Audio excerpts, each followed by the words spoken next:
One of my biggest fears is being buried alive. The thought of waking up and realizing that you're trapped underground in a small space with no way out is completely terrifying. And the worst part of it all, nobody can hear you scream. You're completely alone, and all that is left to do is come to terms with what is about to happen. Sadly, many people have suffered this fate. Tonight, we will look at 3 stories that are increasingly more disturbing. So sit back, get comfy, and enjoy tonight's Sleepless Night Tales. The year is 1987. In a small, serene town in Illinois, a man named Stephen Small is coming home from work. Stephen was a respected and influential businessman born into a wealthy family deeply connected to the media. He was married to Nancy Peterson, and together they had 3 sons, but on the night of September 2nd, 1987, their apparent picture-perfect lives would be changed forever. It was a quiet night in the fall. Stephen Small was in the living room of his family home, getting ready to go to bed for the night. His wife and kids were already sleeping upstairs, so he was all on his own. The clock had just struck 12:30 a.m. when the phone rang, piercing the silence of the room. Thinking it was strange and must be some sort of emergency, Stephen didn't hesitate to answer. On the other end was a voice claiming to be a police officer. The caller reported a burglary at one of Small's properties and was urging him to go immediately. Stephen was very closely involved in his properties, so as he heard the news, he said goodbye to his wife, quickly grabbed his things, and ran out the front door. He left his home, unaware that he was actually stepping into a meticulously crafted trap. As he drove through the dark streets, his mind was racing with thoughts of the burglary, but little did he know, something far more sinister awaited him.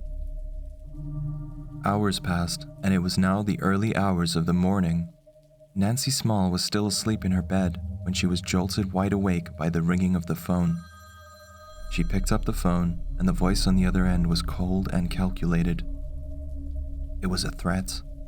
The man on the phone told her that kidnappers had taken her husband, and they were demanding $1 million in ransom for his safe return. Before she was able to say anything, the man hung up the phone. Panic surged through Nancy as she tried to comprehend the nightmare unfolding in front of her. She knew she had to act quickly, but fear and uncertainty clouded her thoughts. The reality of that night was that when Stephen left his home and drove to his other property, he was not alone. He had been followed the whole way. When he stepped foot on his property, he quickly realized there was no sign of a burglary, and there were no police. That was the last thing he remembered before everything became a blur. The moment he woke up, Stephen found himself in a terrifying predicament. Hours passed since he was jumped, taken to a secret location, and restrained. When he opened his eyes, he saw only darkness. He could barely move. He heard a faint and muffled sound somewhere above. The realization set in. He had been buried alive. The box was a claustrophobic prison with only a few candy bars, some water, and an air pipe to sustain him. The air pipe, however, was grossly inadequate, providing insufficient air for breathing. He knew he had limited time before he would run out of oxygen. Each breath felt like a struggle, the air growing thinner with every passing moment. The kidnappers were relentless. By now, they had made several calls to Nancy, each one filled with precise instructions on how to deliver the ransom. The family, desperate to save Stephen, followed these instructions meticulously. The police were involved, working tirelessly to trace the calls and to locate Stephen, but time was ticking away. Finally, the police managed to trace the calls back to a location, and on September 4th, 1987, just 2 days after the initial call, the police made a breakthrough. They arrested Danny Edwards and Nancy Risch, the masterminds behind this heinous crime. The calls had led them straight to the culprits. Under intense interrogation, Edwards eventually led investigators to the burial site where Stephen was being kept. However, the scene that greeted the investigators was one of unimaginable horror. Sadly, Stephen Small was found dead in the box, having suffocated due to the lack of air. They found the candy bars and the water untouched, a grim testament to Stephen's final moments. The realization that Stephen had died alone, buried alive, was a devastating blow to his family and the community. This story shocked everyone who heard it. The trial that followed was a media sensation. Danny Edwards was sentenced to death, a sentence later changed to life imprisonment. Nancy Risch received a life sentence without parole. The courtroom was filled with a mix of anger, sorrow, and disbelief. How could such a monstrous act have been committed in this peaceful town? The case of Stephen Small remains a grim reminder of the dangers of kidnapping and the importance of swift rescue operations. Justice was served that day in the courtroom, but for Stephen's family, this is just a small victory in the face of a monumental loss.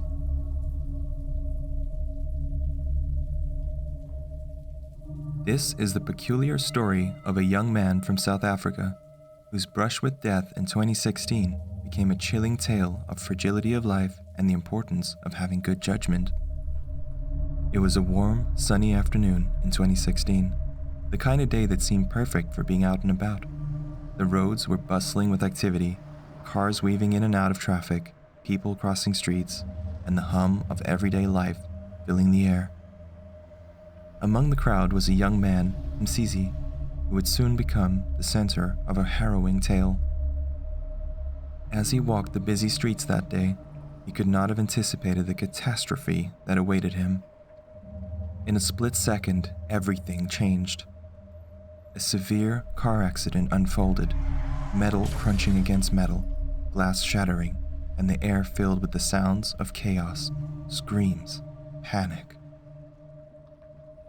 The scene was a devastating mix of twisted metal, injuries, and petrified onlookers. Paramedics arrived swiftly, their sirens wailing and lights flashing, turning the entire area into a swirling frenzy of lights. They moved quickly, assessing the injured and providing immediate care. Among the victims was Msizi, his injuries so severe that the paramedics, after a brief examination, declared him dead on the scene. His body was carefully placed on a stretcher and transported to a local mortuary. At the morgue, Msizi's body was placed in a fridge, a cold and sterile environment designed to preserve the deceased.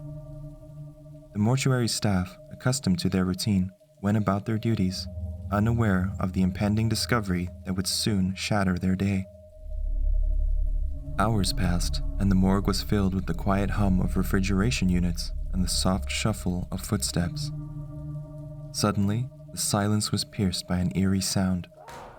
Screams and frantic noises emanating from one of the fridges. The staff, scared and confused, rushed to investigate, but what they found was beyond their wildest imaginations. Inside the fridge, the man who had been declared dead was very much alive. He was conscious and terrified. He had been mistakenly declared dead and placed in the fridge while he was still alive. The realization hit the mortuary workers like a sledgehammer. They quickly removed him from the cold confines of the fridge and called for immediate medical attention. The man was transported to a hospital where he received urgent care and evaluation. Luckily, in Msizi's case, he survived. The incident sent shockwaves through the medical community and the public alike. How could such a grave mistake have been made? Who is responsible for this oversight? What makes this tale so much worse is this is not the first time this has happened. Only a few years earlier, a similar case occurred in 2011, where a man was also mistakenly declared dead. The accuracy of death declarations and the procedures followed by paramedics and the mortuary staff were called into serious question. It really makes you wonder, How many other times has this happened, where someone was falsely declared dead and then sentenced to an icy tomb, only to be discovered after it was too late?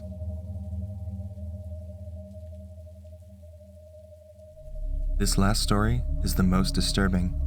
It is a story of love turned deadly, a tale that underscores the dark and dangerous side of domestic relationships. This is the story of Sarah Boone and Jorge Torres Jr., a couple whose tumultuous relationship ended in a tragic and horrific manner. Sarah Boone and Jorge Torres Jr. lived together in Winter Park, Florida. From the outside, they were a couple like any other, but their relationship was far from perfect. They had a history of domestic violence that most of their friends and family were aware of. The neighbors often heard the sounds of their heated arguments, which for them was a constant reminder of the volatility that simmered beneath the surface of Sarah and Jorge's relationship. One cold evening on February 24th, 2020, after a bout of drinking, Sarah and Jorge decided to play a game of hide and seek. It was an odd choice for a couple with such a troubled past, but perhaps they were seeking a moment of levity amidst their turmoil. Sarah suggested that Jorge get into the suitcase as part of the game. Laughing and perhaps not fully aware of the danger, Jorge, in his altered state, complied. Sarah zipped him into the suitcase, leaving him trapped inside. Jorge, thinking this was all part of the game, waited silently for her to return. But after minutes had passed and there were no signs of Sarah, Jorge started to panic. He started calling for Sarah, but there was no response. At this point, she was already fast asleep. Jorge kept calling, but it was all in vain. He was getting tired, and the space in the suitcase was becoming tighter and tighter with each breath. Eventually, a few hours later, the calling stopped, and the house fell silent. The only sound was the faint rustling from within the suitcase as Jorge struggled to free himself. The next morning, Sarah awoke to a grim discovery. Her partner was unresponsive inside the suitcase. Panic set in as she called the police, claiming it was a tragic accident.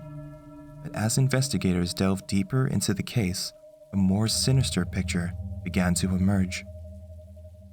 On Sarah's phone, investigators found videos that painted a very different story, one with a chilling narrative. The footage showed what really happened. In the video, after Sarah zipped Jorge into the suitcase, he quickly realized he could not move and started struggling to get out, calling for Sarah to help him. Sarah, who was close by, ignored his calls, his cries for help growing more and more desperate as he gasped for breath. The most chilling part of the situation is that Sarah's voice could be heard in the room, taunting him as he pleaded for his life. The videos were damning evidence, contradicting Sarah's claim that it was an accident. Sarah was arrested and charged with second-degree murder. The case quickly gained media attention, the shocking details captivating the public's morbid curiosity. Sarah's defense team announced that their intention would be to use the battered spouse defense, arguing that years of abuse had driven her to breaking point. But will that be enough to convince the jury of her innocence? The case serves as a tragic example of how domestic violence can escalate to fatal outcomes. This is a sad and shocking example of what can happen when things spiral out of control. As of the time of posting this video, the case remains open, and Sarah prepares to face trial. Only time will tell what the outcome will be to this morbid and shocking tale. One thing is for sure, the reality of Jorge being stuck inside that enclosed space is something truly terrifying, and we can only imagine in our deepest, darkest nightmares what he must have gone through. Sleepless nighttales, Thanks for listening to today's stories. If you enjoyed this video, please remember to subscribe so you don't miss our future uploads. If you're looking for more dark and chilling stories, check out some of our other videos right here. Until next time, good night.